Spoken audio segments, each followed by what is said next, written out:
Mod North, CEO of Jagex, may have just started a new era for RuneScape 3 as they announced that they will be experimenting with removing Treasure Hunter and other MTX in the coming months from RuneScape 3. According to their blog post that was released on June 25th, Jagex is now focused on changing the way they approach microtransactions in RuneScape 3. This new approach has been fueled by the community MTX survey that players completed last year, as 42% of responders feel microtransactions are detracting from their experience with the game. The survey also showed that 86% of MTX buyers are unhappy with Treasure Hunter. Now honestly, this change is huge. It has the potential to really change the game forever and could possibly start to grow the RuneScape 3 community once again, which would be amazing. And Jagex does have a few actionable things that they will be doing. They will be implementing experiments that last up to 2 weeks over the coming months, starting with disabling Treasure Hunter this July. While Treasure Hunter is disabled, they will still offer direct purchase of prismatic stars, which offer bonus XP in a skill of your choice, and knowledge bombs, which give 2 times your base XP for 1 hour. So essentially they will be still selling XP, but you will have to interact with the game and train your skills. It's just that the XP you'll be gaining will be twice as fast in both cases. The next experiment will take place during August 2025 during the Double XP event, where all proteins, skilling dummies, lamps, and other MTX skilling items will be disabled. And I think this is a great change if it is implemented fully. Of course, this is only going to be an experiment and you will have your time to use your proteins and everything on a double XP. You'll just have to wait till the winter one. They also do have a few other experiments that they will be doing. In September, they will release many cosmetic overrides for direct purchase on the marketplace, including many Treasure Hunter exclusives. And honestly, this is an amazing addition, and they really should just add this to the game permanently. There's no reason why you shouldn't be able to buy cosmetic overrides directly from the marketplace.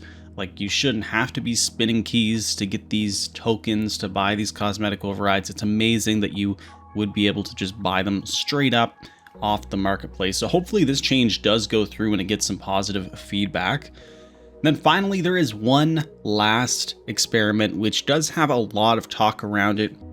During the month of August and September, they will be hosting a longer experiment being cosmetic free worlds, with the goal of seeing how players feel about a more grounded and visual identity for the game. And this is something that I think a lot of players are excited about, partly just because of how ugly some of the cosmetics look in RuneScape 3.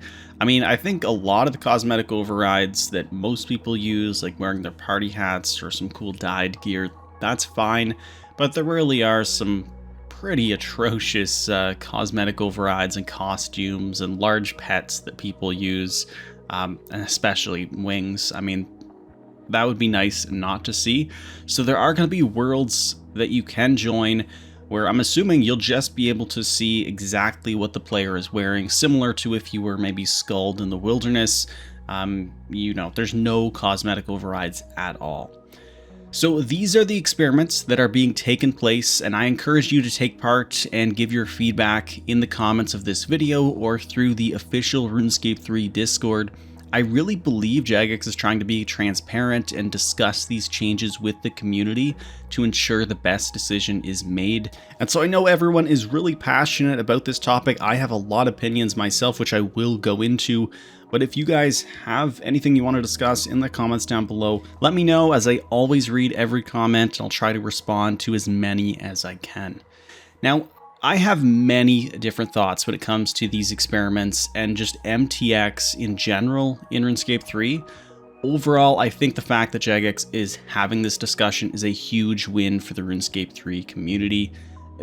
Really, the RuneScape community in general. I mean, I know a lot of old school RuneScape players are maybe going to give RuneScape 3 a chance if this actually goes through and there is a lot less or no MTX in RuneScape 3. It could be a really great thing for the game and really help it grow over the long term. So overall, I just think having this communication is just a really positive thing for the game.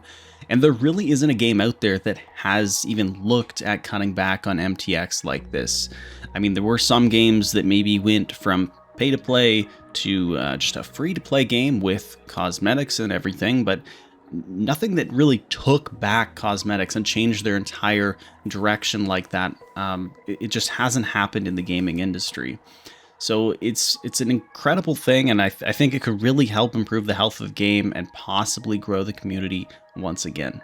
Now, that being said, there are some concerns, especially with the fact that these are only temporary experiments and nothing has been permanently changed as of right now. I think the idea with the experiments is just to see how the community feels about these things and then decide on a course of action that would be best. And hopefully a decision is made that really does remove some of this MTX, and hopefully just Treasure Hunter is gone completely. At least that's what I think should happen. So, like, looking at the first experiment, Treasure Hunter being removed completely, I think that a full removal of buyable XP is good. I imagine a portion of the current player base wants to keep some form of MTX or some form of buyable XP. And I know there will be some players that want to keep some sort of buyable XP. And so I do have some concerns about how Jagex will actually come to a decision on the approach to MTX.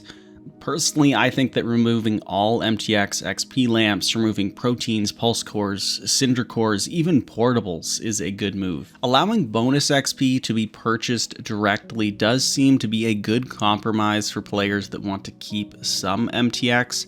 Personally, I would like to see it all gone, especially for the upcoming experiment to sort of show that extreme. But, I mean, at least with bonus XP and knowledge bombs, you still have to engage with the content or use in-game materials to gain XP.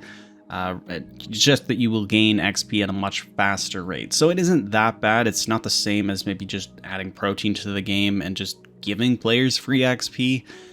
They still have to engage with the content and engage with using, you know, cutting dragon stones or using materials for herb lore and things like that. It's just that they will be getting XP much faster. So it is an okay compromise, still maybe not ideal.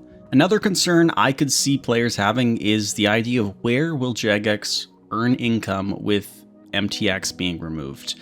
You know, obviously they make a lot of money off of MTX in RuneScape, and them removing Treasure Hunter, that could really hurt their revenue, and hopefully this doesn't cause things like higher membership prices.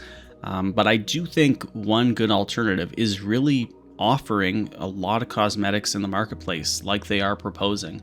There are a lot of games that do that very successfully. Some games I'm thinking of is Rainbow Six Siege. They offer a lot of cosmetic bundles that you can buy that are fairly expensive. There's Rocket League, you can buy different, you know, car skins and everything.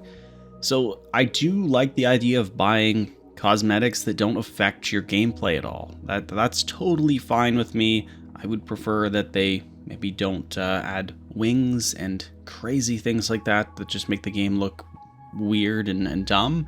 But I mean, a lot of cosmetics that they make I think are fine, and it's a good way to earn a bit of money for the company. So I would like to see them move in that direction, try and remove all buyable XP, but I'm fine with cosmetic overrides, buying keepsake keys, things like that. I think that's a good way to go. But that is one concern that I'm having is, you know, how will they replace this MTX money that they are no longer going to have if they go forward with this? And that wasn't really mentioned in the blog, so we'll have to see how that goes going forward. Now, this also leads into the cosmetic free worlds discussion.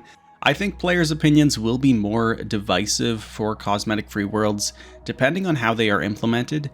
I don't think that a full cosmetic free world will be very popular with current players at least, so if it does work similar to how you are Skulled in the Wilderness, where there's literally no cosmetic overrides allowed, you know, I don't think that will work very well. I think cosmetic overrides is a part of the identity of RuneScape 3, being able to show off your in-game achievements or wealth by, you know, always wearing your party hat or wearing some dyed gear. I think allowing keepsake keys is a good thing in the game. It allows people to really customize their look and just wear their favorite looking gear at all times. And I don't have any problem with that, and I think it is a good compromise, a way to still have sort of MTX revenue for the game, but it doesn't affect the gameplay, the core gameplay. So I think that's a good compromise. But like I said at the beginning of the video, I think this announcement is a huge step forward for RuneScape 3, and it really could be a start to a new chapter.